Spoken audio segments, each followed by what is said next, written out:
There was a village called Niru, and it was once a happy place. The people there were kind to each other, and they worked hard every day. They lived close to a wide, flowing river. This river gave them clean water to drink, and it also helped them wash their clothes, cook their meals, and take care of their animals. The river was like a gentle friend who was always there. But one morning, everything changed. When the villagers woke up, they found that the water had a strange smell. It did not smell fresh anymore. It smelled rotten, as if something bad had crawled into it and died. No one understood what had happened, and this made them very worried.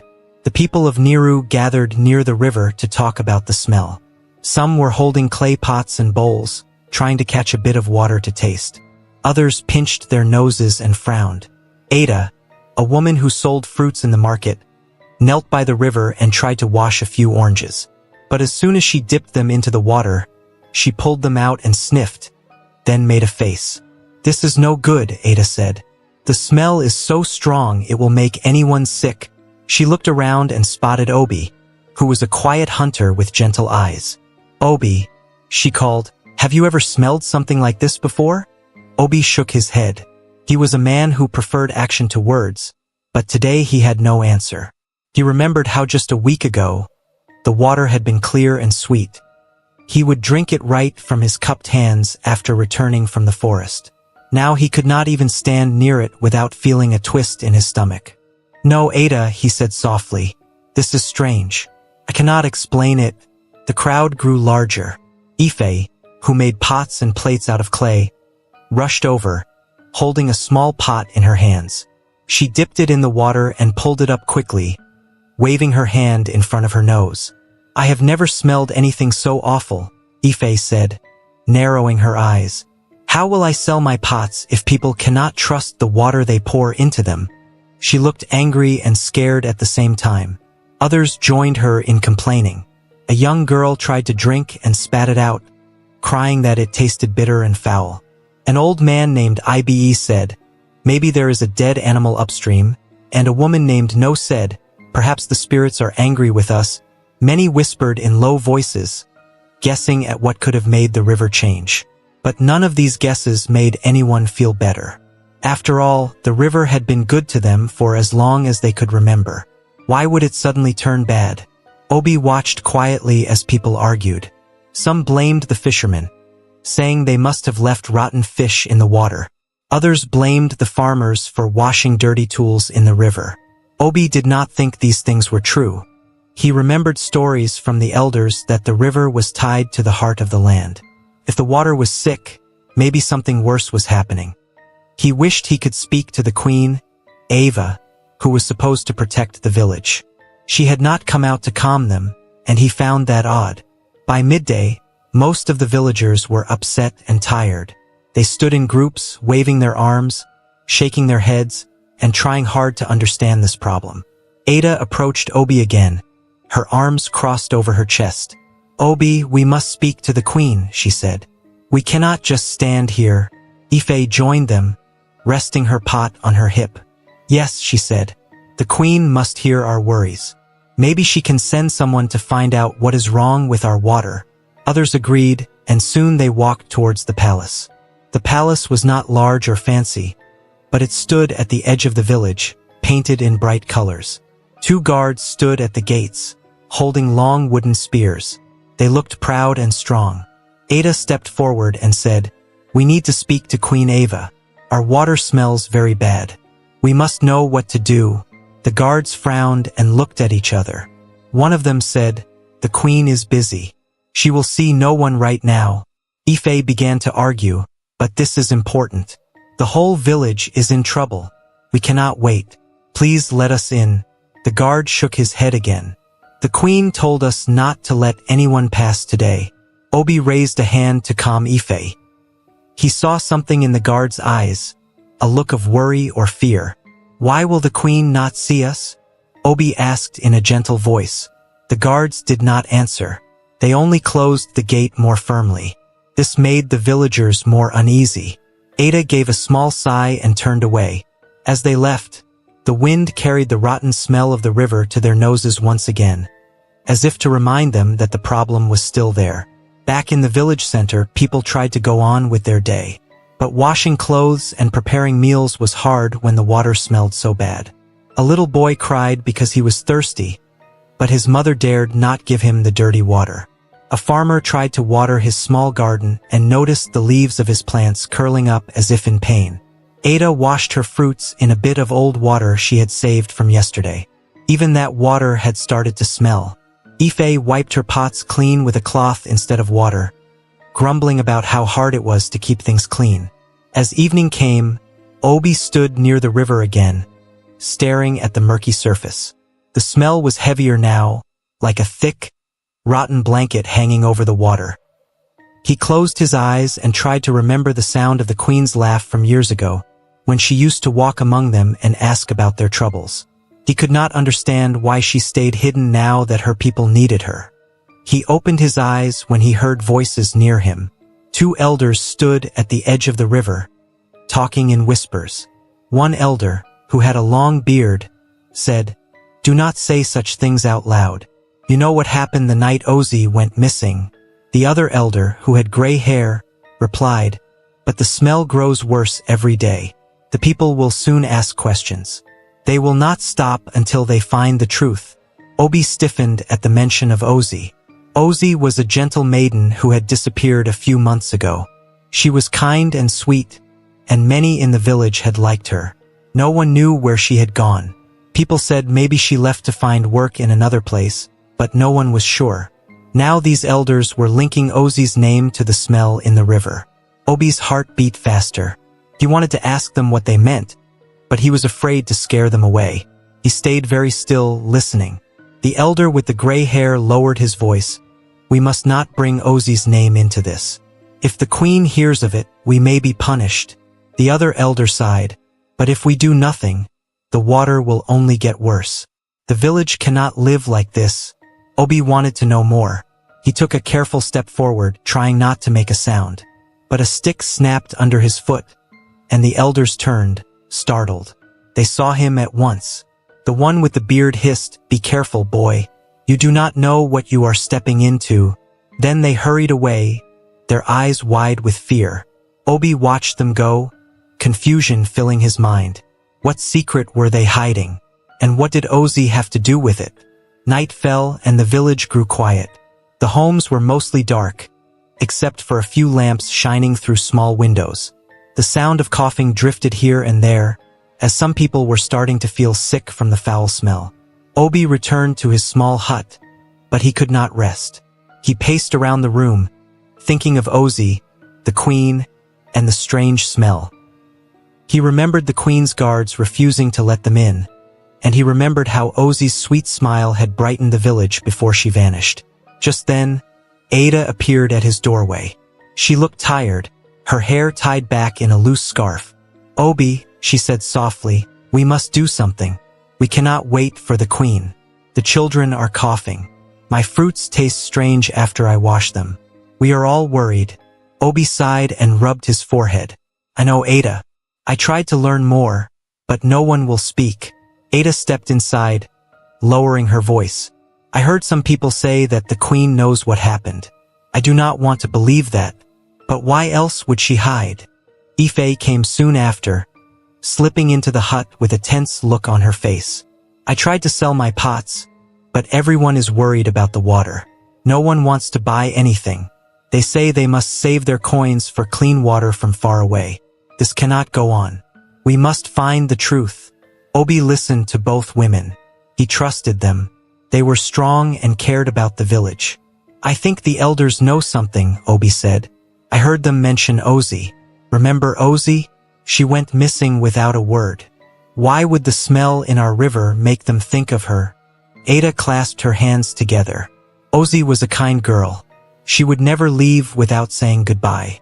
Something bad must have happened. Ife nodded. "If Ozzy was harmed, maybe that is why the river is angry," she said, her eyes narrowing. Obi did not laugh at Ife's words. He remembered old stories that said the river was alive in a way that it could feel the pain of the land and the people. The three friends stood in silence for a long moment. Outside, the wind blew gently, but it did not carry away the awful smell. Finally, Obi spoke again. I must learn the truth, he said. I cannot sleep while our people suffer. I cannot pretend that this is normal. I must be brave and look for answers. Ada reached out and touched his arm. You will not be alone, Obi. If there is danger, we will face it together. Ife nodded, setting her jaw firmly. Yes, Obi. We stand by you. But please be careful. Obi nodded slowly. I will be careful. I will start by watching and listening. The elders are afraid of something. The queen is hiding something. Ozzy's name is whispered like a secret. I do not know how it all fits together. But I will not stop until I find out. He walked to the small window of his hut and looked out. In the darkness, he could see the shape of the river, shining faintly under the moonlight. The smell made him swallow hard. He imagined what might lie beneath that dark surface. He thought of Ozzy's gentle voice. He wondered if the queen's silence was hiding a cruel act. He wondered if the rotten smell was a warning, a cry for justice. The night felt heavy. The village was afraid, and Obi could feel that fear pressing on his heart. But he also felt a small fire inside him. He cared for Niru and its people. He cared for Ada and Ife, for the children and the old folks who deserved clean water and peaceful days. He would find a way to make things right. As he stepped away from the window, Obi knew that his path would not be easy. But he had made a choice. He would start by asking more questions. He would follow the small clues he had and see where they led. He would not rest until he understood why their water smelled so bad. And maybe, just maybe, he would learn what happened to Ozzy, and why no one dared speak her name out loud. Outside, the river kept flowing, carrying its hidden secrets through the sleeping village of Niru. That same night, Obi lay awake in his small hut, thinking about everything he had learned. Ada and Ife had gone home, their faces filled with worry. It was quiet outside, but the smell of the water drifted in through the window, making it hard for Obi to sleep. He kept seeing Ozzy's gentle smile in his mind, and he kept hearing the whispers of the elders who were so afraid. He knew he could not wait any longer. He had to start looking for answers right away. Early the next morning, as the sun rose, Obi left his hut and walked through the village. People were already up, standing near the river, talking in low voices. They were hoping the smell might have gone away overnight, but it had not. In fact, it seemed stronger. Some children were coughing, and their mothers tried to calm them. Obi passed Ada's small stall where she sold fruits, but today she had nothing to sell. She was just standing there, looking sad and lost. Obi stopped and spoke to Ada. Ada, he said, I am going to talk to Oph, the old woman who knows many stories. She might have heard something about Ozzy or about strange things that happen to rivers. Ada looked at him with tired eyes. Good, she said. We need all the help we can get. Please be careful, Obi. Strange things are happening in our village. Obi nodded and walked on, his steps firm. Soon he reached Oph's hut. It stood on the edge of the village near a few tall trees. Oph was known for her wisdom and her stories. Some said she knew secrets from long ago. Obi knocked softly on the wooden door, and after a moment, Oph opened it. She was old and thin, with white hair and kind eyes. She looked at Obi and smiled weakly. Good morning, child, she said. Why do you come so early? Obi stepped inside and sat on a small stool. Oph, he began, I need your help. Our river smells bad. The queen will not speak to us. Ozzy is missing, and I fear something terrible has happened. Oph's face became serious. She walked slowly to a corner and took a seat on an old mat. Ozzy. Yes, I remember that girl, Oph said quietly. She was kind and helpful. One day she was just gone. The village tried not to speak of it, but I have not forgotten. Obi leaned forward. Oph, do you know anything about what could make a river smell like this?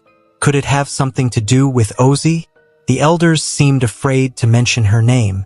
Oph closed her eyes for a moment, then opened them slowly. I cannot say much. I only know stories. Long ago, if a great wrong was done to the land or to a pure soul, the river might show its anger. The river holds memory. If someone caused a deep harm in secret, sometimes the river's water would turn bitter or smell strange, as if crying out. Obi felt a chill. "So you think someone did something terrible?" he asked. Oph nodded sadly. "I fear so. But be careful, Obi. To learn the truth, you may face danger. Not everyone wants these secrets told." Obi thanked her and rose to leave. As he opened the door, Oph said one last thing. "If you want answers, look near the old baobab tree. That place holds many voices of the past. Go at night, when those who hide secrets think no one is watching." Outside, Obi walked away, thinking about Oph's words. He decided to try once more to speak with the palace guards. Maybe he could learn why the queen hid behind locked doors.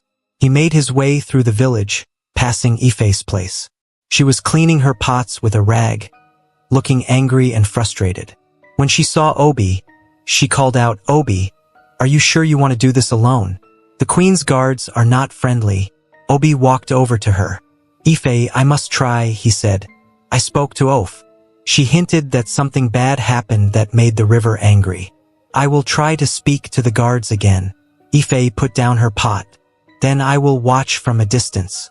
If anything goes wrong, I can run and get Ada or others." Obi smiled at her. "Thank you, Ife. Your strength gives me courage." When Obi reached the palace gates, he found the same two guards standing there, their faces stern. He raised his hand calmly. "Good morning. The river smells even worse now. People are getting sick. Can we please speak to Queen Ava? We must know if she has a plan to help us." The guards looked nervous. One of them said, "The queen is busy. She has many worries. Go home." But Obi did not leave right away. He stayed, looking the guard in the eye. "Please," he said, "the village cannot wait. We need answers. Where is the queen's new child? Should we not see the child and celebrate, like we always do when a royal baby is born?" The guard tightened his grip on his spear. "That is none of your business," he said sharply. The queen said no visitors. The second guard glanced around, as if worried someone might hear them. "Obi," he said softly, "go home before you cause trouble. I am warning you." Obi noticed fear in the guard's eyes. It was unusual to see a palace guard look scared. He wondered if the guard was afraid of the queen, or afraid of what Obi might learn. Without another word, Obi stepped back and walked away. He met Ife around the corner. She had watched the whole thing. "They are hiding something," she said. "I could see it in their faces." Obi nodded. "Yes, they are. I think the queen had a baby, but no one has seen it. There is something odd about that." Ife frowned. "We must be careful.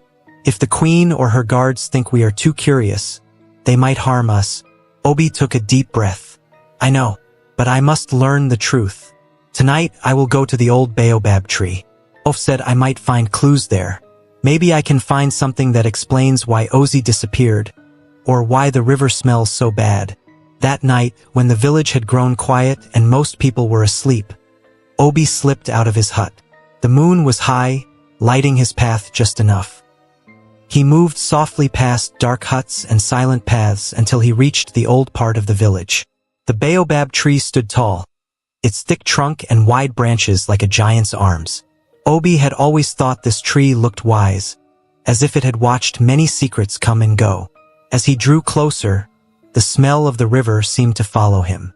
He listened to the rustling leaves. The night air felt heavy. He circled the tree once, looking at the ground. At first, he saw nothing special. But then, near the roots of the tree, he found small pieces of broken pottery. He knelt down and picked one up. It felt smooth in his hand, and it had a strange mark. He held it closer to the moonlight and saw that it looked like the royal crest, the same design painted on the queen's palace walls. Obi's heart began to beat faster. Why would broken pottery with the royal crest be hidden here? He searched more. He found a piece of cloth buried under loose soil. The cloth was torn, but Obi could tell it was fine and rich. It looked like something that belonged to a noble family, not a common villager. He carefully wrapped the cloth around the pottery shard and slipped them into his bag. Just then, he heard voices.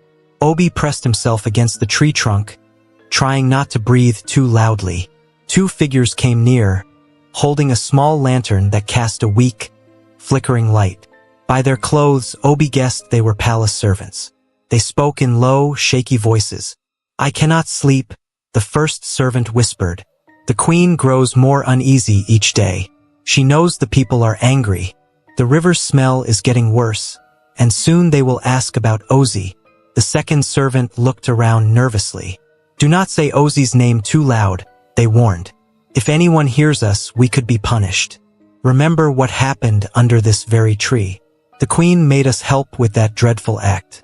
We must never speak of it." Obi froze, trying to catch every word. The servants moved closer, and he could see their faces were pale with fear. The first servant said, "Ozzy did nothing wrong. She was pure and kind. But the queen wanted a child, and someone told her that a sacrifice would help her have a baby. She chose Ozzy. We were forced to help. I can still hear Ozzy's cries in my dreams."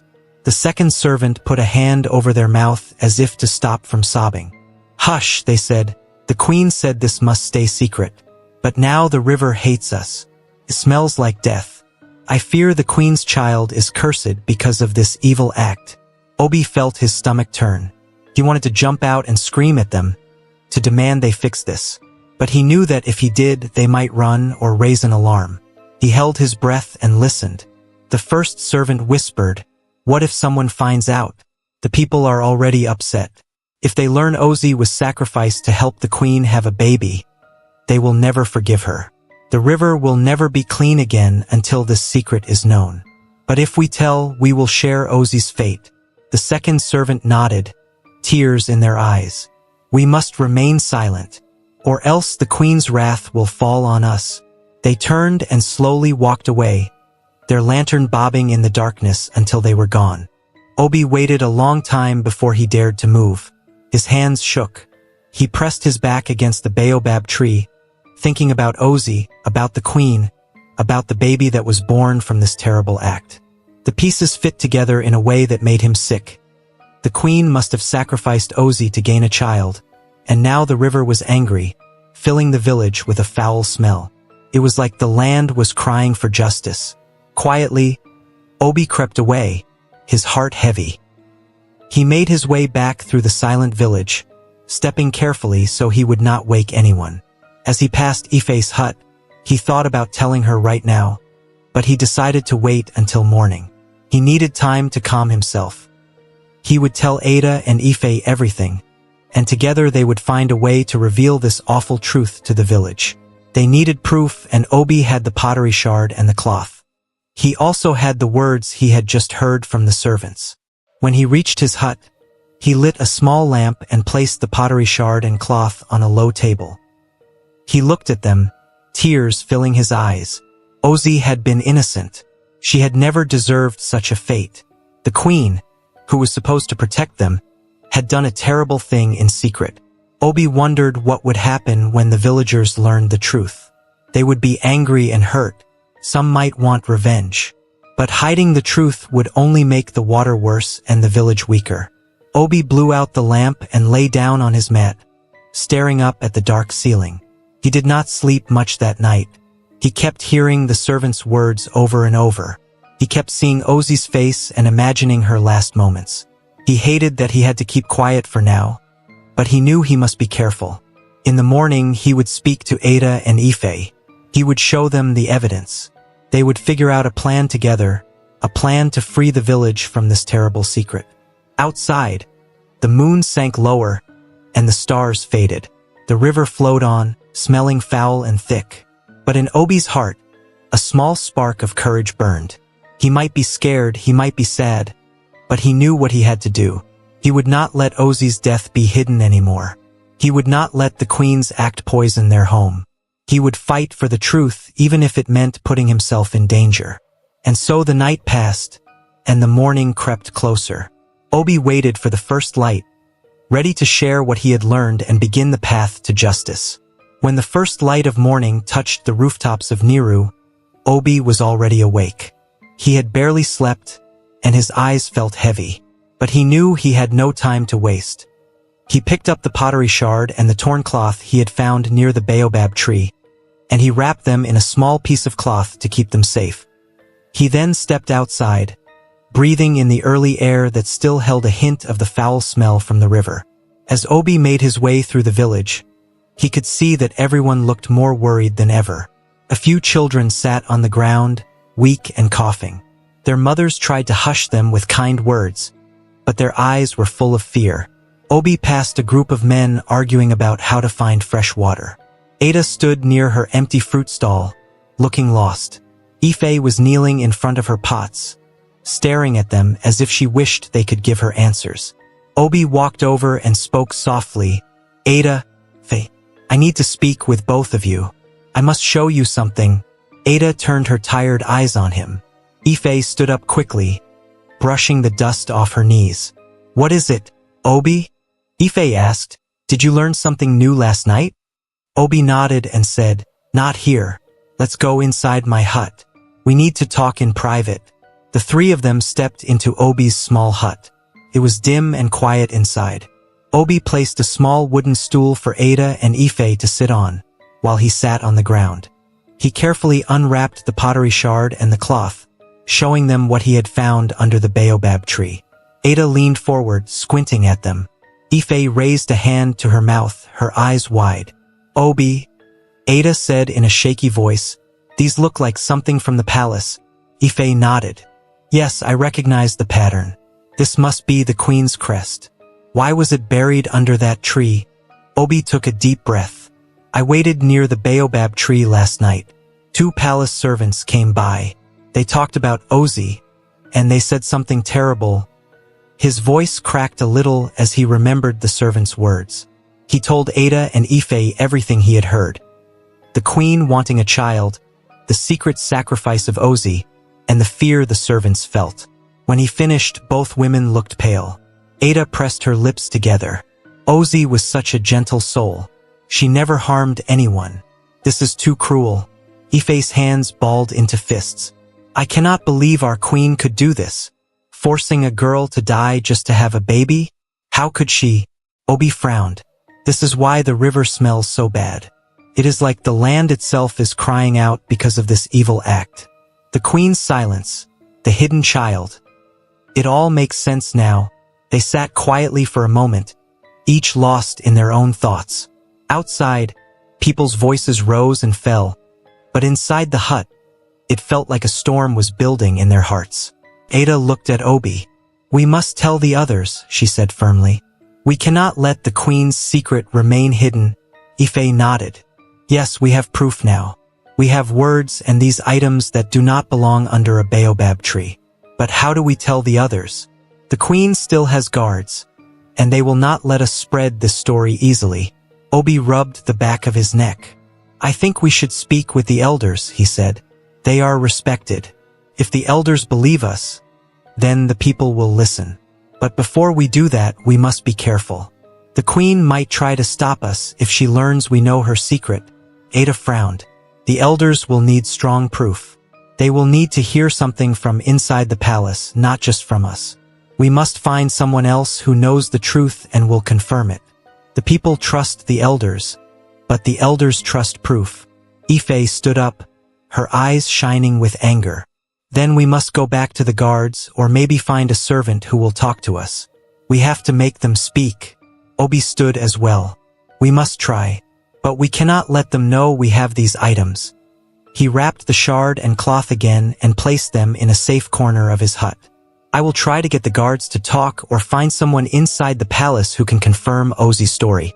Maybe I can pretend to be friendly, to ask if the queen has any plans for the village. If they slip up, we will have what we need. Ada touched Obi's arm gently. Please be careful. If the queen learns that you know the truth, who knows what she might do? Ife sighed and glanced at the door. We should not wait too long. The water grows worse each day. They left Obi's hut and headed toward the palace again. People watched them curiously, wondering what they were up to. At the palace gates, the same 2 guards stood watch, looking more nervous than before. When they saw Obi, Ada, and Ife coming, they tightened their grip on their spears. Obi held up his hands to show he meant no harm. Good morning, he said softly. We are worried about the village. Our children are coughing, and the water is not safe. Please, Can you tell us if the queen will do something soon? The guard on the left tried to look strong, but his eyes flickered with worry. The queen says you must trust her. Go home. Ife stepped forward, her voice calm but firm. We cannot wait anymore. People are asking questions. Some say Ozzy's name. They wonder why she disappeared. They wonder why the river smells so bad. If the queen wants to keep peace, she must speak. The guard on the right hissed at her. Be quiet. Do not speak that name. He looked around quickly, as if someone might be listening. Ada took a deep breath.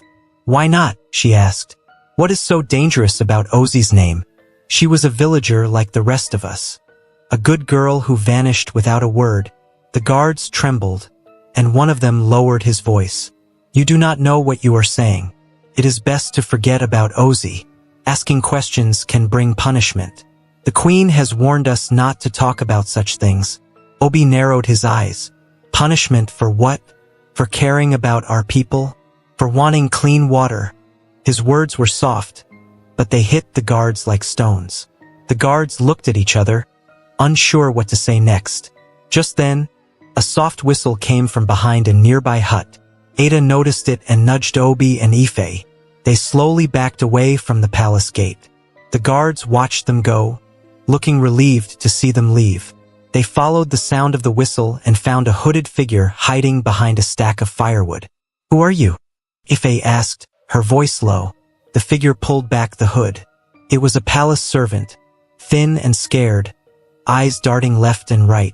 Please, the servant whispered, do not speak so loudly. I have heard your words. I know you seek the truth about Ozzy. Obi's heart pounded. You know about what happened? He asked. The servant nodded quickly. I was forced to help bury Ozzy's body near the baobab tree. The queen threatened us. She said if we told anyone, we would suffer the same fate. Ada put a hand over her mouth, tears shining in her eyes. Ife clenched her fists. The servant swallowed hard. I cannot live with this secret anymore. The smell of the river is the smell of our sin, our wrong deed. The land is angry because Ozzy was pure and innocent.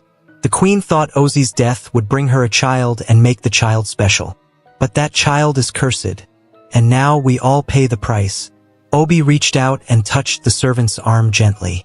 Will you tell this to the elders? We must bring this secret out into the open so that we can try to fix what has been broken. The servant shook their head, eyes wide with fear. If I show myself, the queen's men will kill me. I cannot stand before the elders and speak. But I can give you something. The servant pulled a small piece of cloth from inside their robe. On it was a faded symbol, the same royal crest.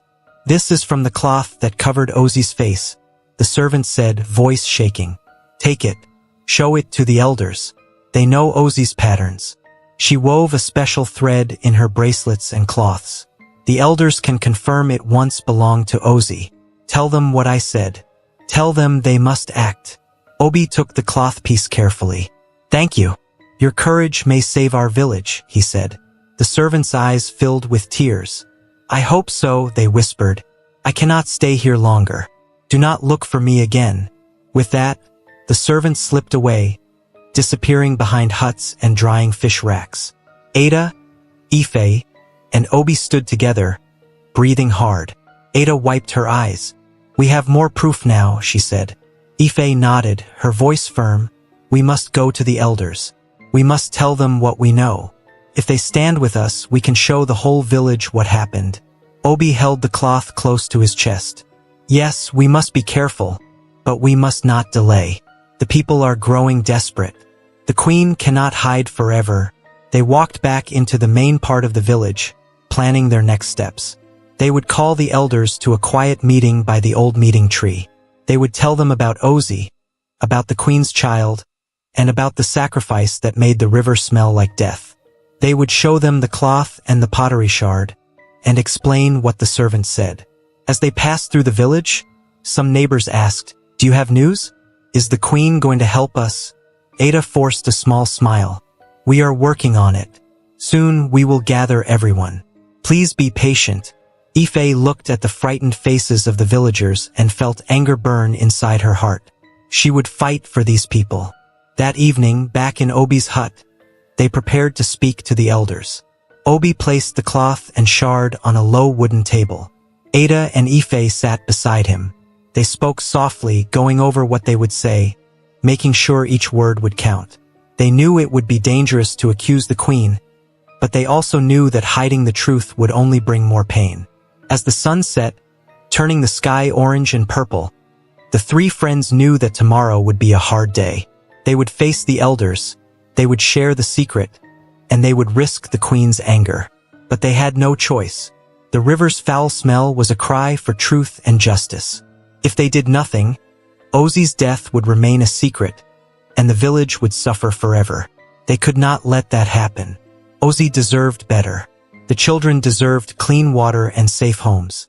The truth would set them free, or at least give them a chance to save their land. With heavy hearts but strong wills, Obi, Ada, and Ife waited for the next day, ready to call the elders, show them the truth, and take the first step towards healing their wounded village. That next morning, the sun rose, but it did not bring hope. The village looked weaker than before. The people were scared and sick. The river smelled worse, and some of the children had fevers. Obi, Ada, and Ife knew they had to act fast. They had promised themselves that they would show the truth to the elders. But they worried if the elders would believe them without the final proof. They already had the piece of cloth and the pottery shard. But what if the elders still doubted? Obi sighed and said, "We must go back to the baobab tree tonight. We must dig deeper and see if we can find something that belonged to Ozzy. Maybe a bracelet or a piece of her clothing. We need something that the elders cannot deny."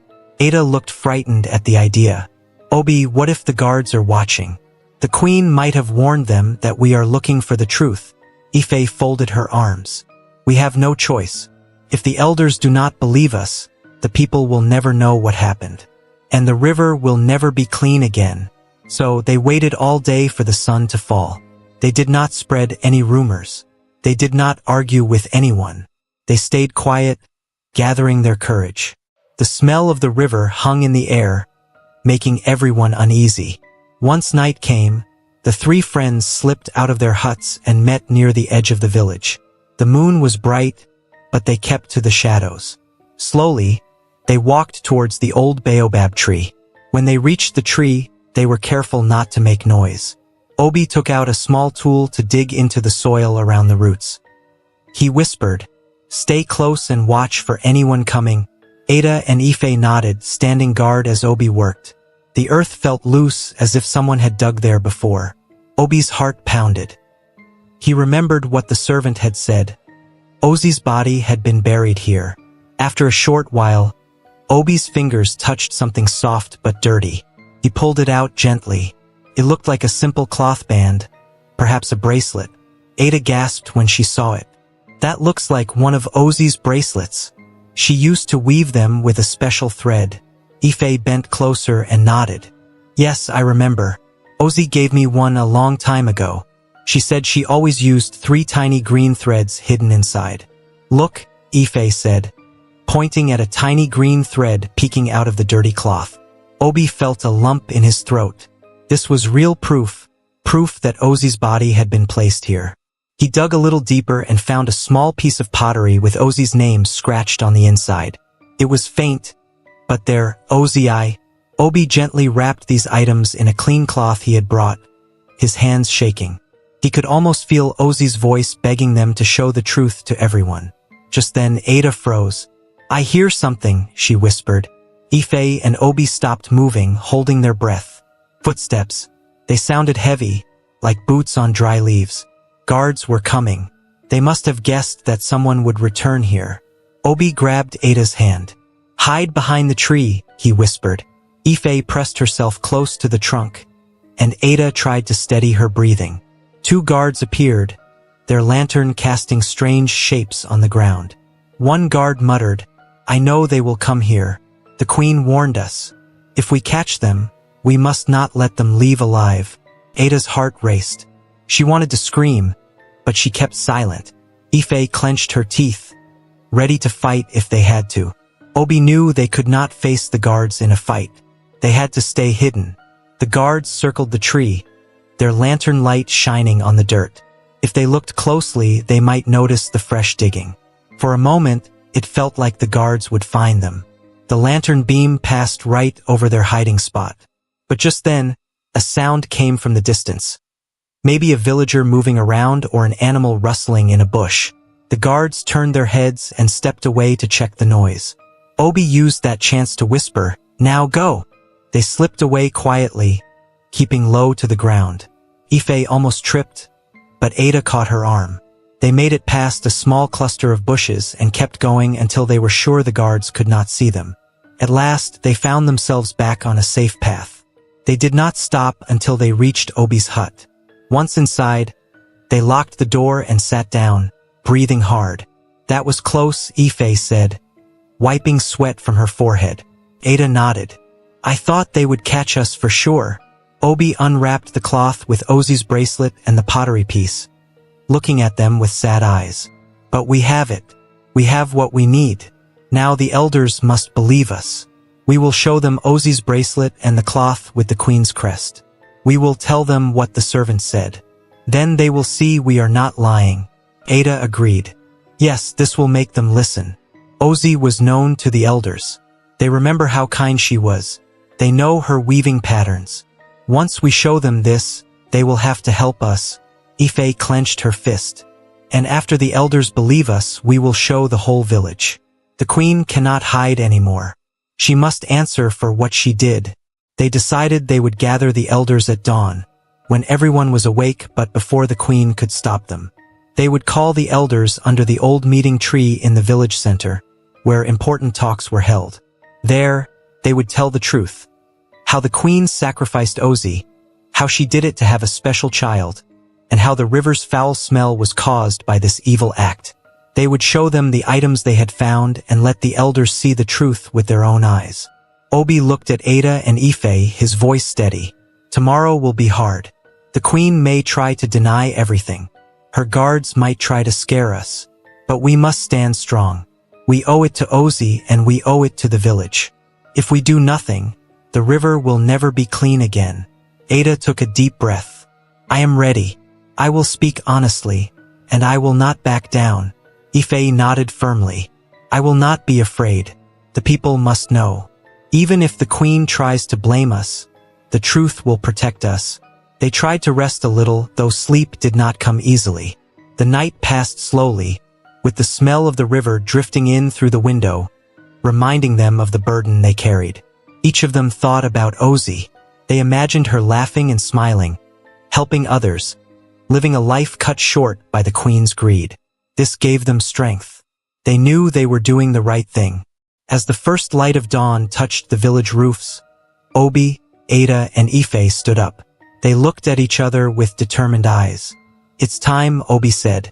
"Let's gather the elders and show them the truth." Together, they stepped out of the hut into the new day, ready to face whatever came next. At dawn, Obi, Ada, and Ife walked with steady steps toward the old meeting tree. Their faces were serious, and their hearts were heavy. They carried with them the evidence that would change everything. Ozzy's bracelet, the cloth with the queen's crest, and the shard of pottery with Ozzy's name. The sky was pink and gold, and most of the villagers were awake, worried about the water and waiting for any sign of hope. When they reached the old meeting tree, a few villagers followed them, curious to know what was happening. Ada whispered to Obi, "We must call the elders. They should be here before the whole village gathers." Ife nodded, stepping forward. "Elders," she called out, her voice loud and clear, "we beg you to come. We need to speak to you right now." One by one, the elders appeared, their faces wrinkled with worry. They stood in a small circle beneath the tree. Some leaned on walking sticks, others folded their arms. The oldest elder, Oph, spoke first. "Why have you called us so early?"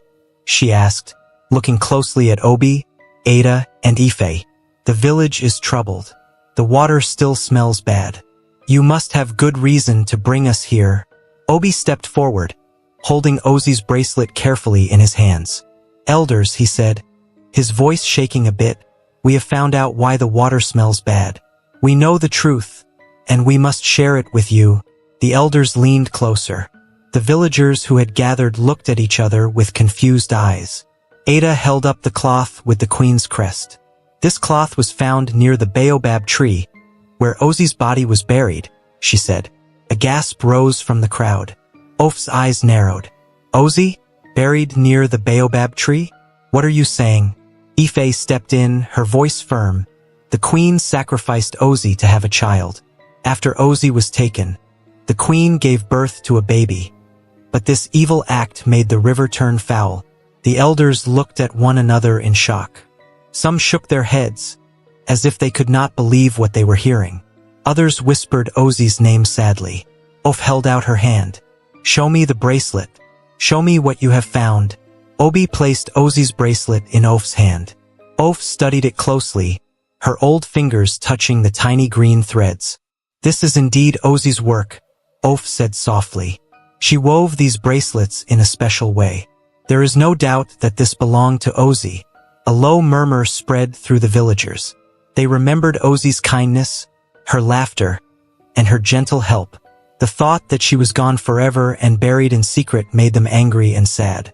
One of the elders said, "And you say the queen did this?" Ada nodded, tears in her eyes. "We have a servant's word. We have seen palace items buried with Ozzy's body. Why else would the queen's cloth be there? Why else would Ozzy's body be hidden, if not to cover a terrible crime?" Just then, as if drawn by the sound of so many voices, the queen's guards appeared at the edge of the crowd. They pushed people aside, and behind them came Queen Ava herself. She looked calm, but her eyes were cold. She wore rich robes, and her face showed no fear. The villagers parted, letting the guards and the queen stand before the elders. The queen spoke in a firm voice. "Why have you gathered here without my permission? Why do I hear my name whispered with such anger?" Oaf raised her chin and said, "Your people suffer. The water smells like death. They accuse you of harming Ozzy, of burying her by the baobab tree. They say you did it to have a child." Queen Ava's face turned pale, and her eyes flashed with anger. "This is nonsense," she shouted. "I would never harm Ozzy." She left the village to find a better life elsewhere. These three troublemakers are lying. They only wish to stir up fear. Ife stepped forward, holding out the piece of cloth with the queen's crest. "If Ozzy left, why did we find your cloth buried with her body? Why did we find Ozzy's bracelet under the baobab tree? Why do your own servants whisper of what happened that night?" The queen's guards raised their spears, but an elder shouted, "Stand down. This is a meeting of truth. You will not threaten us today." The guards looked unsure, glancing at their queen for orders. Queen Ava's face tightened, and she took a deep breath. "You know nothing," she said softly, but her voice shook. "You do not understand what it means to be queen. I must protect this village. I needed an heir. Is that so wrong?" A cry of shock and anger rose from the villagers. Some shouted, "Murderer!" Others wept, calling out Ozzy's name. The children clung to their mothers, confused and scared. Oaf raised her voice, "Silence," she called, and the crowd grew quiet. The old elder looked straight at Queen Ava. "You admit you needed an heir? But do you admit what you did to Ozzy?" The queen's lips trembled. She looked at the crowd, at the guards, at the elders, and then at Obi, Ada, and Ife. I was told by a traveling priestess that the land would not give me a child unless it received a pure soul in exchange. I did what I thought was needed." Her voice was quiet now, almost a whisper. "I wanted a baby so badly." Obi felt tears fill his eyes. "You took Ozzy's life," he said, struggling not to shout. "Ozzy, who was kind and harmless. You killed her dreams. And now the river is angry. The water smells because of what you have done." The queen bowed her head. The villagers were furious, their voices rising. "What kind of leader does this?" someone shouted. "She must pay," cried another. The guards looked around, unsure what to do. The elders stood firm, shocked and disappointed. Oaf spoke again, her voice shaking with sadness. "Queen Ava, you have broken the trust of your people. You have harmed an innocent soul. The land is crying out for justice. This cannot go unpunished. The queen looked up, tears now in her own eyes. I did not know it would make the river foul. I thought it was just a way to have a child. I never meant for the people to suffer this way. Ife shook her head. Your child is born out of a terrible act. The village will never accept this. The river will not be clean until Ozi is honored and her story is known. Ada added, we must return Ozi's body to a proper grave, where everyone can mourn her. We must show we are sorry. A heavy silence fell. Even the queen's guards seemed uncertain. Of took a step forward. Queen Ava, you cannot be trusted to rule us any longer. Your crime is too great. The elders will decide your fate. But you can no longer lead our people. The queen opened her mouth to speak, but no words came out.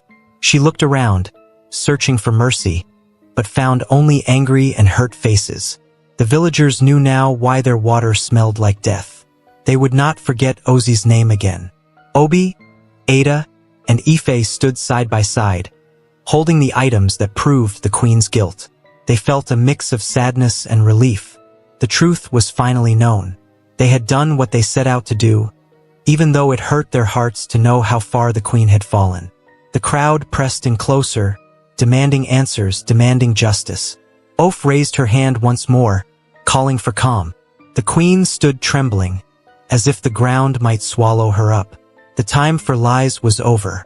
The time for healing would begin now, but only after Ozi was honored, and the queen's crime was made right. The elders and villagers stood together beneath the old meeting tree, the queen trembling before them. Queen Ava's eyes darted around, looking for a single friendly face, but no one met her gaze with kindness. The truth had come out. The people knew how Ozi had been taken, how her life had fed the queen's cruel wish for a child. The air felt heavy, and many villagers were crying softly, whispering Ozi's name like a prayer. Oph, the oldest elder, raised her hand, calling for quiet. Everyone fell silent, waiting for her words. Queen Ava, Oph said, her voice calm but firm, you broke the trust of your people. You took an innocent life. You must face the consequences. The other elders nodded in agreement. The crowd did not shout or cheer. Instead, they waited, holding their breath. The queen dropped to her knees, tears streaming down her face. Please, she begged. I know what I did was wrong. I wanted a child, but I never meant to bring this curse on the village. Do not take my child from me. Her words sounded weak, empty. Ife shook her head and said, that baby is born from a terrible act. You must answer for what you've done. At this, some villagers demanded, show us the child. The queen hesitated, and the guards looked uncertain. Oph agreed, yes, bring the child here. Let us see this child of sorrow. We must know what we are dealing with. The queen nodded slowly, afraid to refuse. She whispered to one of her guards, and he ran toward the palace. Obi, Ada, and Ife stood side by side, holding hands to keep their courage strong. Ada's heart ached for Ozi. She whispered, Ozi, we will make sure you are honored. Ife nodded, biting her lip. Obi's eyes were hard. He knew this day would change their village forever. The river still smelled foul, as if reminding them they had not yet made things right. After a few long moments, the guard returned, carrying a small, crying baby wrapped in fine cloth. The queen reached out her arms for the child, but the guard held back until Oph nodded. The baby's cries were thin and weak. When the villagers saw the child, some gasped. The baby looked fragile, with a strange mark on the chest that looked like twisted roots. It sent shivers through the crowd. This is the heir born from Ozi's sacrifice, someone whispered. A child brought here by pain. The queen sobbed, please, I love my baby. Do not harm him. Oph shook her head. We are not here to harm the innocent child. The child did not choose this. You forced this fate on him. The child must be cleansed, just like our village must be cleansed. The elders agreed.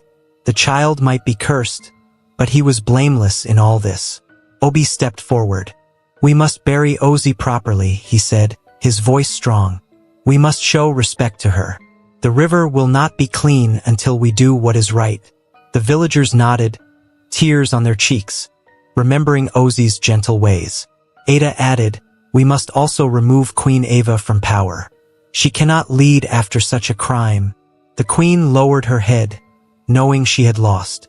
The elders spoke among themselves quietly, and then Oaf said, Queen Ava, you are no longer our queen. We strip you of your power. You will leave this village forever. The elders will choose new leaders who care for the people.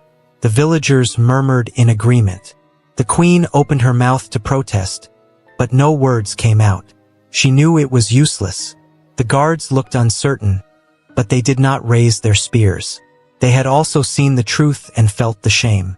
They stepped back, letting the villagers take control. The queen sat trembling, holding her baby, uncertain what her future would be. She had no friends here, no love or trust left. Her child cried softly, and she tried to soothe him, tears falling onto his tiny face. Oaf turned to the villagers. Let us prepare Ozzy's body for a proper burial. Let us gather flowers, sing songs, and ask forgiveness from her spirit. People hurried away to find tools, flowers, and clean cloth. Obi, Ada, and Ife led a small group to the baobab tree, where Ozzy's remains had been hidden. They worked with gentle care, lifting Ozzy's body from the earth. Some people wept openly. Even the children understood that something very sad had happened. Back at the meeting tree, they laid Ozzy's body on a mat. The elders stood around, and the villagers formed a wide circle, holding hands, heads bowed. Oaf spoke softly, Ozzy, we return you to the earth with respect and love.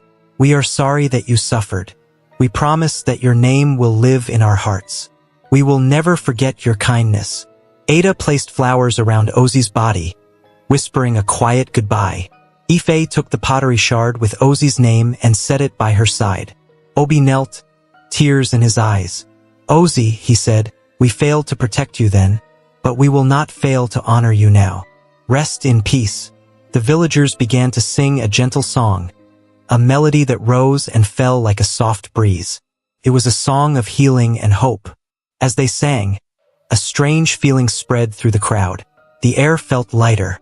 Some people dared to look toward the river. They could still smell something foul, but it seemed less strong. When the song ended, Oaf said, now we must bury Ozzy by the clean hills, away from the secret place where she was hurt. We will build a small shrine so that we never forget her. The villagers carried Ozzy's body, walking slowly in a long line toward a peaceful spot with green grass and soft earth. They dug a gentle grave and placed her inside, covering her with flowers and clean soil. Everyone stood quietly as Oaf whispered a final prayer. After the burial, the villagers returned to the center of the village. The queen and her child still waited, guarded by silence. Oaf spoke again, her voice strong. The land may forgive us now that we have honored Ozzy, but our village must learn from this. We must choose better leaders. We must never let fear or greed lead us to do evil. A few villagers glared at the queen, and some shouted, go away. The queen stood, holding her baby tightly. She looked around at the angry faces and knew she could not stay. One elder stepped forward, holding a sack with a little food and a water gourd. Leave and never return, he said. Do not think of harming us again. The people will protect each other now. The queen bowed her head, tears running down her cheeks. She did not argue. She turned and walked away from Niru, leaving behind everything she had once known. As she vanished into the distance, the villagers stood together, not sure what would come next. That evening, the people gathered by the riverbank. They dipped their hands in the water, sniffing carefully. The smell was still there, but fainter. Ada said, we must give it time. The river must heal. Maybe tomorrow it will be a bit cleaner, and the next day even better. Ozzy's spirit will help us. Ife nodded, we must also help each other. No more secrets. No more silent suffering. Obi looked at the rippling water, the moon's light dancing on its surface. We did something hard today, but it was right. We faced the truth even though it hurt. I hope Ozzy rests in peace now. The villagers agreed to hold a cleansing ceremony. They called the priestesses, who came to sing over the river, asking for forgiveness and healing. As the priestesses chanted, the villagers lit small lamps and placed them along the riverbank. The gentle glow reflected in the water, turning it into a path of soft light. Obi, Ada, and Ife stood side by side, watching the ceremony. They felt proud, sad, and hopeful all at once. They had done something dangerous and important. They had freed the village from a secret that poisoned their water and their hearts. Ada whispered, "Will the baby ever come back?" Ife shook her head. "I do not know, but that baby must grow up knowing nothing of this land.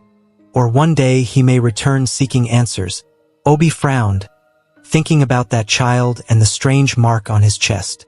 Would he remember what his mother had done to bring him into this world? Would he hate the village that drove them away? The future was not certain, but the villagers had learned that hiding evil only made it stronger. Now they would face their troubles together. As the night deepened, the smell from the river seemed weaker. A few villagers dared to taste a drop, finding it still bitter but less terrible. Of said, "Give it time. The river must heal, just like our hearts." They believed her. They would wait, they would pray, and they would care for each other. The village would become stronger after this wound. Still, in the darkness beyond the edge of the village, the queen and her child traveled alone. Perhaps she cursed the village under her breath, or maybe she wept for what she had lost. No one knew. Back in Niru, Obi, Ada, and Ife wondered what tomorrow would bring. They knew the story was not truly over. The world was wide, and new dangers could appear. But at least now, their village stood together, their eyes open to the truth. The next morning, the sky would be bright again, and the villagers would wake up, hoping to smell fresh air and taste clean water. They would remember Ozzy's gentle smile, the price paid for truth, and the courage that saved them all.